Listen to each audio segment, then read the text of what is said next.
அடைவான் நீரின் பரிகாரியாகி. நாம செய்த பாவத்துக்கெல்லாம் விளைக்கிறையமா எதையோ ஒன்று செலுத்துறாங்க அப்படின்றதுக்கு பேர் தாங்க பரிகாரம். அந்த காலத்துலலாம் ஒரு மனுஷன் தப்பு செஞ்சுட்டான் அப்படின்னா அதற்கு ஈடாக அவன் பலி செலுத்தப்படணும். செலுத்திட்டா அப்படின்னா ஃப்ரீ ஆயிடலாம். நம்ம தினமும் பாவம் செய்யறோமே, அப்ப டெய்லி பரிகாரம் செலுத்துறோம். கண்டிப்பா அதுக்கு அவசியம் இல்லை. ஏன்னா இயேசு கிறிஸ்து நம்ம செஞ்ச பாவங்களுக்கெல்லாம் ஈடாக கிருபாதார பலியாக ஒரே தரம் பலியிடப்படுகிறார்.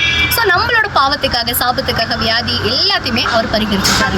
நம்ம செய்ய வேண்டிய விஷயம் பலிகை செலுத்துறதுக்காக, பரிகாரம் செலுத்துக்காக மத்திடம் போகாம அப்பா கிட்ட போய் விடுவோம். நம்ம ரத்தத்தினால கழுவாரு, நம்மளையும் கரையற்றவர்களாய் மாற்றுவார். அப்புறம் என்ன, நம்மளும் சந்தோஷமா இருக்கலாம். God bless you.